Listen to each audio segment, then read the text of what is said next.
Welcome to Agatha Christie She Watched, our spoiler-heavy look at the movie and TV adaptations of the mystery genre's greatest writer. I'm Bill Peschel of Peschel Press, publisher of the annotated novels of Agatha Christie, and today we're talking about risque subtitles, manuscript theft, secret agents, and tax evasion. It's Agatha and the Midnight Murders, the 2020 movie, and the third of a series starring Agatha Christie as a fictional character. But first, let me introduce my partner in marriage as well as crime of the fictional kind, Teresa Peschel. Teresa, how are you doing today? I'm feeling fine. I'm not feeling any pain. I'm still floating on a cloud of Valium from the dental procedure I had earlier today, and hopefully it will last all the way through to the end of the podcast because this was a painful movie. And it's a good thing I'm full of Valium because this could have been so good, and it wasn't. Probably would have been better to have it during the movie. That I needed the Valium for the movie? For the Valium for the movie. Well, it wasn't as bad as the Sarah Phelps one that we didn't like. So, which one was that? It wasn't Witness for the Prosecution. The ABC murders, because right. that really had nothing to do with Agatha Christie and everything to do with Sarah Phelps. The three Agathas that we've watched, Agatha and the Truth of Murder, Agatha and the Curse of Ishtar, and now the last one, Agatha and the Midnight Murders, were all written by the same person, just like Sarah Phelps wrote her own. These were written by Tom Dalton, and he wanted to make Agatha into a fictional character. So you have to consider these as being in a parallel universe, like 2 or 3 universes over. One of the strange pieces here is because he is using Agatha as a fictional character, and she does age a little bit, but she doesn't age that much that she turns into an entirely different actress. So that piece of continuity, which could help, is lost. Any continuity between the 3 movies is lost. For Midnight Murders, that piece of continuity really mattered. Especially because they used a character from The Truth of Murder. They used Travis Pickford, who is a Cockney thug. Con-man boxer, I think he was described as. Yes, he was a boxer, obviously a lightweight, because he may be tall, but he is way too skinny to be any kind of a heavyweight. Let's just say that frequently he assists the police in their inquiries, and he was one of the suspects in the murder of Florence Nightingale. But he was able to claim that he had nothing to do with it because his boots were 3 sizes larger than the footprint that was left in the train compartment when Florence Nightingale was bludgeoned to death. But he has ties to the criminal world. Right. He is a person of less than... I'm going to ramble today, I can tell. I'm going to have to keep you on track here, because let's start with the movie itself. It starts in 1940 during the Blitz. The movie opens with this weird scene of an air raid warden going through the rubble. All alone, by the way. All alone in the dark. There are apparently nobody around, and the air raid warden, all suited up with the gas mask, we can't see their identity, which is important. He, or it, sees this hand, this gloved hand, waving from underneath the rubble, "Save me, save me, save me," and they come up to the victim's hand, and you think, oh, they're going to save, and they pull off the glove, and there's this beautiful diamond ring, and the air raid warden tries to steal the ring, and the ring doesn't come off, and so they pull out this big knife and backs away as the air raid warden saws off this woman's finger to get the ring. I don't know that sort of thing happened, but it is an indication of what you're going to get in the movie, and yet it was so poorly handled. One of the most irritating things about this movie is that it could have been really good. All the things that you need for a tense, locked room mystery are there. Not just a locked room, but a closed circle, a tense, closed circle, locked room mystery with concerns about inland revenue, concerns about spying, concerns about being killed by a bomb. Everything is there, and it starts with this, and then they don't do anything with it. Immediately, you move from this to Agatha riding in a car in the dark with Travis, whom she met during her 11-day disappearance as one of the suspects in the murder of Nightingale Shore. And I was reminded, watching this, of this great scene in National Treasure. That's the Nicolas Cage movie. At one point, he's asking Abigail and Riley, Nicolas Cage is, why did you ask Ian? Well, getting somebody out of FBI custody is a criminal offense, and Ian was the only criminal we knew. So, of course, you go with the only criminal you know. So here's Agatha driving through the darkness. Bombs are falling around her, or not quite yet. They're not. She's on her way to this rendezvous in a seedy part of London, sell her manuscript for this huge amount of money because she is desperate for money, so she's going to sell it, not to an actual publisher where it would be published and she would be taxed, but so that she can sell it for £20,000 and pocket the money without the tax revenuers knowing. She needs to have a bodyguard, and since Travis Bickford is the only criminal she knows, she hires him as a bodyguard. This is set up in a really strange way because, first of all, selling the manuscript. Okay, maybe there's a collector who wants, and this is for Curtain, which was Poirot's swan song. Yes. But it also is supposed to come with what she calls a deed, which I guess conveys rights to the manuscript to the purchaser. And rights to publish it. And rights to publish it. So they're paying £20,000 for a book that they are not a book publisher, but they'll get a manuscript. I guess they could publish it at any time, for which she'll get paid in cash. Yeah, they'll get paid, and she gets her £20,000 up front, but she doesn't have it officially on record with Inland Revenue, although I could see, talking about this, I can see a plot problem here, because wouldn't Inland Revenue wonder why she had given essentially given the manuscript away? Because as far as they know, that's what she did. And by the way, how did you manage to pay off all of these debts and back taxes when you haven't been selling any books? Right. Now, part of this is true because Agatha had her troubles with tax officials, both Inland Revenue and the Internal Revenue Service. And this is because at the time she was starting to write, she didn't consider herself a writer. She considered herself a housewife, and she earned extra money on the side, and that wasn't taxable. But as she became a best-selling writer, they started taking notice of her. Let me clarify. Inland Revenue is British tax authorities, and of course the IRS is the United States tax authorities. They have different rules, and they do not care what you pay, or they didn't then. They do not care what you paid to the other tax revenue service. Right, which led to all kinds of problems, because this was kind of a new problem where you had a British writer making money in America and getting money sent back to her, and without the government getting their hands on it. So it was kind of something that evolved over the teens and the 20s, because there was a very noticeable, I think P.G. Wodehouse maybe, or there was somebody else who got into tax. Raphael Sabatini. Right, that was it, the Sabatini case. He was the first one that actually went to court, and they ruled that, yes, American authorities can tax his income from America. So they started doing this with Christie, but you ran into trouble because Christie would be taxed for the income in America, and then Inland Revenue would send her a bill for the tax that for the same amount of money that she was earning in America, even though she had already paid the taxes to the American government. No tax reciprocity. So she was being doubly taxed.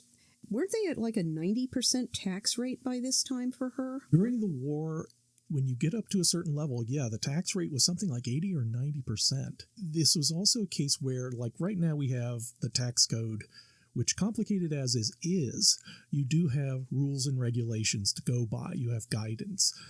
Back in those days, it was basically whatever the law was, whatever Inland Revenue said it was. And which meant that if you talked to Mr. X, Mr. Y could completely contradict it and say, cough up again. Yeah, or, oh, it's set wrong, it's going to be set bigger, and you could be taxed retroactively as well, even though there was no law covering it at the time. And it caused tremendous problems for Christie throughout her lifetime until roughly the 60s or so, when they finally started setting up companies like Agatha Christie Limited, that they could park the income and she would get paid a salary. But up until then, she was actually contemplating at one point declaring bankruptcy. And she did not want to do was what a lot of the other British celebrities and high-income people did, which was they became tax exiles. They would live out of the country, and as long as they didn't spend more than 6 months or some period of time in England, they didn't have to pay British tax. The story behind this for needing money is true. It's just that it's a weird way of having her solve the problem. And they didn't say anything. They didn't really give a good setup for that. This is what I mean about how poorly written this episode was, and yet the ideas behind it are fantastic. You could have had something, an opening meeting where she is in a nice, clean office where she has the tax revenuers there and they have the big guillotine behind them. And they're saying, I'm still feeling that Valium, folks. They're saying, even if you declare bankruptcy, we're going to take every dime you have ever made. And you don't see the pressure that she's under. All you're getting is a little bit of story that she's telling Travis in the car. Oh, I have to sell the manuscript for £20,000. And there's a little bit of banter about 55,000. And then she says that's the number of words. They didn't do any kind of a good job setting up why she was so desperate. You don't really get the impression that she's desperate. You just get the impression that she just doesn't want to pay some taxes on some income. No, and she doesn't necessarily say that straight. She's wanting the money, but she's not saying what she wants it for. Nor did they actually say why she had to go to this rundown hotel on the edge of nowhere in criminal land when they could have done this over the Ritz, because all it is her handing a manuscript over, getting a packet of money in a well-sealed envelope. Exactly. And why does she need a bodyguard? This, again, is a very poor setup, because if you would have started out with Agatha in the tax office being threatened with legal fees and a lawsuit and bankruptcy, and if you don't pay up this amount of money immediately, we're going to hang you up by your toes. While she's riding home and figuring out what she can do, you see all these newspaper stories that London is falling apart as criminals are taking it over during the air raid, and oh my God, they have been finding dead bodies who have been mutilated, their fingers cut off, necks hacked at, wrists hacked off in order to steal jewelry. And if you see that sort of thing, then you can think, oh my God, there is a reason why we saw that piece with the air raid warden, and there's another reason why Agatha would need a bodyguard, because you don't need a bodyguard if you're going to have tea at the Ritz and you hand the person on the other side of the table, you hand them the wrapped package and they hand you the money. Again, in a little nice envelope, and no one will ever know. But this was set up really poorly. We end up at this hotel on the dark side of town, and there's people in the lobby. Yeah, they're in the bar of the lobby. There's these people that we don't know anything about. Agatha's there with her bodyguard, our Chinese person, Frankie Lei, and Wan Huan. Jun is what they said. Right, Jun Yuhan is his translator. And that was very amusing, because Frankie Lee would say various things, and Jun, the translator, and I'm sure translators the world around were just rolling on the floor, where they know what he's saying may or may not be appropriate in Chinese, but it's wildly inappropriate in English, and so she just changes what he says to what he should be saying. There's a scene here where he's looking over the bodyguard that he hired and checking him out, and he says in Chinese, "You look like a peasant come to Macau for his first blowjob." And she has to go, "He approves of you." Yes, you need, put on a coat and you'll be fine. Put on a suit jacket. I'm sure translators everywhere really recognize this, where you're having to translate the insult into something that isn't going to be an insult. Agatha and Travis meet Frankie Lee and June. Yeah, Frankie and June, and Rocco the bodyguard, the Maltese Falcon. He's from Malta. And they are getting ready to do the handoff, and then the air raid starts. The air raid warden comes in, this young Irish girl, and she is obviously outclassed and out-intimidated, and she doesn't seem to really know what she's doing, but she is able to push everybody, including the other two women sitting there in the bar who have followed Agatha into the bar, as well as the Italian owner, the bartender, and Sir Campbell and his cookie of the day. Or not Sir Campbell, Sir Malcolm Campbell. Why are these people here in this seedy hotel on the edge of town? Who knows?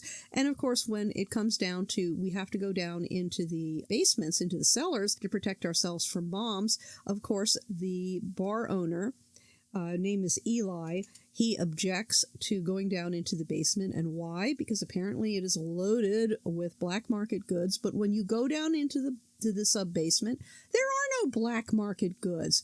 It's miscellaneous household furniture with, pieces of art, vases and lamps and stuff like that with Holland cloths thrown over half of it. It's not obviously a blackmail organization. Yeah, it's not a black market. Or black market, sorry. And that thread was never picked up again. So again, you get this plot thread erased and then forgotten about. Which could have been good. Frankie has a claustrophobic attack. Okay, that ramps up the tension.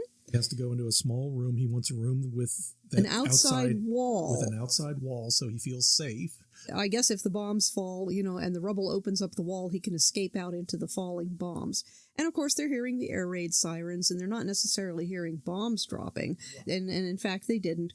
And then Travis offers Frankie a drink from his hip flask, and then very soon thereafter, Frankie dies mysteriously. Is it a heart attack? Well, who knows? Of course, when you see the blood coming out of his mouth, you know that it's not. And then you end up with death number 2, which is, and we couldn't decide what was happening because this is where Rocco the bodyguard takes on Clarence the bartender, and Rocco is like a foot taller and probably outweighs him, skinny as he is. Clarence ends up on the floor, and yet when we see him later, he's not only dead, but half his skull looks like it's been caved in. But when you backhand someone and knock them to the floor, that's not going to happen. It seemed like he hit in the head, fell over, hit his head on the floor too hard, and died. But that's not what it looked like. It's hard to tell because all this is done in a brown wash. It's filmed in a brown wash like a haze. And again, this was a missed plot thread. If Rocco backhanded Clarence and knocked him to the floor so he wouldn't interfere with Rocco's clients, well, that's one thing. But then he's told later that, oh, you killed Clarence. So now we're up to 2 bodies, Frankie's body and Clarence's body. Frankie has been poisoned mysteriously. Clarence is dead on the floor, but there's no reason for this to happen. So why was Clarence dead? Is Clarence dead, and we work this out later, is Clarence dead because he knew something he wasn't supposed to know about the deal, and that's why somebody killed him? But again, this was a plot thread that went nowhere. Also the case of the missing manuscript as well, because in the middle of all this, the manuscript gets stolen right out from underneath Travis's nose. He swears he had nothing to do with it, but there it is right out from underneath his nose. Agatha's purse, and Agatha gave it to him to hold for while she was doing something, I think, talking to the Chinese couple in the room off the main room. Yes, as they're trying to figure things out. And then the manuscript disappears, and then the manuscript comes back, but it comes back with a threat. It's in the Italian owner's bag? Yeah, in the Italian owner's bag, the one that is probably loaded with black market goods, except we don't see them. He has a big bag. But all this is so disjointed. There's no consistency to what they're doing. It's like they have to stand around. The manuscript is gone, but they're not organizing a search just yet. It's Agatha and Travis talking in as slow as they can. And PC, I'm going to say her name wrong, PC Ohanaware. There's a lot of vowels in there, making it a little more difficult to pronounce. And she's trying to tell people what to do, and they're not paying any attention. And then she pulls her gun on them, and it looks like she hasn't had any training at all in how to use firearms. They move people around from room to room, and then suddenly, soon thereafter, Agatha comes back to where they go off to search the building. Sir Malcolm arranges a search party, and in the meantime, you've got these 2 mysterious women, the white woman and the black woman. By the way, you never find out what anybody's names are of the 3 women in the room, other than June, Agatha, and PC Ohanauer. You never find out which of those 3 women is Audrey, Grace, or Nell. Well, I will tell you. Grace is the blonde bimbo attached to Sir Malcolm. Obviously, she's the cookie of the day. Nell and Audrey are apparently... They were tourists. They identified. They claimed that they were tourists. And yes, they're American tourists. And why on earth are you in London during the Blitz? Well, it's cheap. It's cheap at this time of year. So, okay, whatever. But they're never really clearly identified. And as bodies start stacking up and the manuscript plays appearing and disappearing and appearing and disappearing. And the money disappears as well. And the money disappears Frankie's too. £20,000 was taken from him. And that was a single note. I don't remember ever seeing £20,000 as a single note. It was just a single piece of paper. So you've got Agatha, so they kind of arrange a search, and Agatha kind of arranges to interrogate everyone, and yet you still don't find out why these American tourists are there, Nell and Audrey, and there's this banter back and forth between Nell and Audrey with Sir Malcolm, and apparently Sir Malcolm is doing something that they disapprove of because they say they make leading remarks, and he answers with leading remarks, but they don't explain any of it. You don't get this sense like in And Then There Were None. You know who this person is. You know the judge. You know the doctor. You know the great white hunter, and then their stories unravel. You discover the secrets behind them, the reason why they're there. There's nothing like this Nothing like that. Nothing like that. And yet, when you watch this, it's so frustrating because you can see that they could have really had something here. You know, a tense, taut story where you have these people who shouldn't be here underneath this second-rate hotel being bombed. They shouldn't be here. They've all got their secrets. They've all got reasons to kill. They've all got reasons to steal. You don't get any of it. You don't get any of the backstory. You don't get any reason for them being there. You don't get any of the connections that you should have, particularly between Audrey and Nell and Sir Malcolm, because it is obvious that he didn't seem unsurprised. And this is the other weird piece, is as you watch, you realize that Agatha isn't surprised that Nell and Audrey are there. Well, why isn't Agatha surprised? If they have been following her through the streets of London for the last few weeks or months, that should have been shown. And apparently they have been following her because of the spy novel that has not been published. It is right now waiting for it to be fully vetted, because that's what intelligence agencies do to make sure that you're not actually a German spy. It turns out that they're worried about Agatha being a German spy because of, and I'll let you do the story because you do it better. And this only comes up in like the last 20 minutes. By that time, before they get into this section, the mystery is resolved. They know who did it. Justice has been served out in one way or another. And basically they're waiting for the police. And this is kind of violates, there's kind of a rule of storytelling, is that you set up your main plot problem at the beginning and you resolve it last at the end. And if you have a subplot, you bring it up second and you resolve it second at the end. Well, they flipped it this time, and to no good big purpose, because it turns out the novel that she's talking about that was being held up at the publisher, and she didn't know why, was in real life NRM. The Tommy and Tuppence story, when Agatha wrote A Tommy and Tuppence, she wrote them as not just a contemporary, which she always did, but as very much of its time. NRM takes place in the run-up to 1940, when everyone in England is afraid. They're doing their part for the war effort, but there is a name that Agatha Bleckley, a Major Bleckley.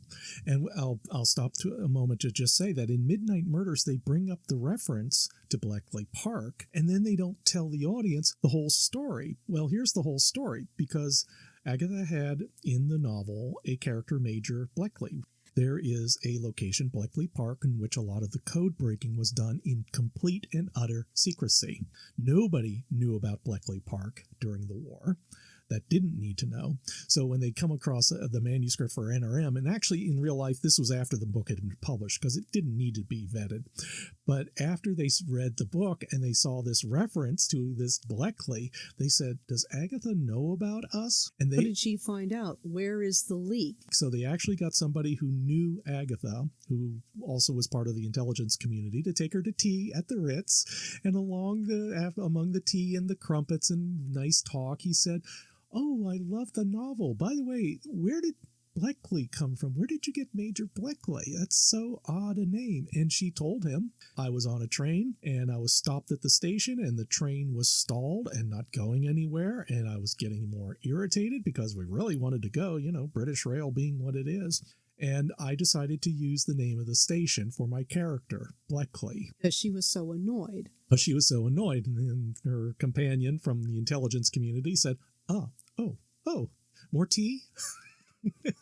And so they set this up, and then you never get an answer. And these two women have apparently been following her Now, are they following her because of Major Bleckley, which, again, they didn't finish this train of thought, or are they following her because they are agents for internal revenue? But they are apparently some kind of agent for the British government, but that wasn't really spelled out. And why are they following Agatha? And I distinctly remember there was a passage where she looks at them and she says to Travis something along the lines of, I recognize them. Why would she recognize them? Because they're always behind her on the bus, on the train, at the department store. They're having tea at the ABC tea house. You know, they're 2 tables over. But we never see any of this. And they know, these 2 agents, Audrey and Nell, apparently know Sir Malcolm. They say something like, we got our eyes on you, and he doesn't care, but he's apparently somebody also in intelligence. Because maybe? Sort of comes across as a proto-Bond figure. Yes, he does. He does. And what's he doing there? That's not explained. Never explained. None of that is ever explained. None of that is ever explained. But there's one particular moment when they decide that there must be somebody there that they don't know about. And of course, and then there were none. They search the island and they don't find anybody. Well, here, Bond, Sir Malcolm, leads them. You know, he has a gun. There were at least 2 guns floating around in this movie. I think by the time we were done, there were 3. And he leads them out of the room. Into the underground catacombs. To the underground catacombs, and I would have thought they would have started in the room where Frankie died. And what we didn't mention also is that Eli died as well. He was taken there to be held, I think, because he was suspected of stealing the manuscript. And then they find his body, and he's been stabbed through the eye, killing him. And then, of course, June dies, the Chinese translator. She dies, and there's Travis next to her, and he's still barely alive, clinging to life, but he recovers amazingly well. And, I don't know what happened. We were playing Snap, and just wham, I don't know what happened. Which, again, there's a lot of these suspicious things where if you just look at them on the surface, you can figure out the answer. Frankie dies from poison. The only thing he drank was a flask from Travis. That's right. And June dies under mysterious circumstances, and who is on the spot? Travis and PC. They were both left behind. That's right. And then there's the Italian guy dies, but only after the PC goes into the room to check on him. But who else went into the room? Nobody as far as we can see. Nobody we could see. And, of course, what we're leading up to is that Travis set all of this up with P.C. Hanauer, whom he had earlier corrupted. She was very corruptible. So, because what they saw was an opportunity to get the manuscript and £20,000, and the air raid siren was a gramophone record. And so, because, of course, everybody is trained to respond to the air raid warden and go down below, that's what they do. They go down into the cellars where a big plot point vanishes like the mist. That would be the black market goods downstairs. The whole downstairs wasn't handled well. You're not given an explanation for Nell and Audrey other than, it's cheap to visit London at this time of year. And you think, no, it's a war going on. I don't think they had any tourism. And why is Sir Malcolm there? None of this is addressed. And finally, at the very end, Agatha sits down and has a drink, the first drink in her entire life, with Travis. Which he doesn't drink, by the way. Which he doesn't drink, by the way. And she doesn't drink her drink either. She pours him a drink from the other flask because he was, of course, behind all of this. And he poisoned Frankie, and he murdered June. He also murders PCO Hanauer, and he was going to murder Agatha Christie as well. But you didn't get enough setup for this. Like, why she chose him in the first place? Nothing. All of these disparate parts, and you just get the feeling all the way through that if they had gone over the script 2 or 3 more times, this would have been a really intense, tight, very suspenseful, very anxious movie. Who's going to go next? The walls are closing in on you. Agatha is being pursued by Inland Revenue. Agatha is being pursued by MI5 because of her novel, NRM.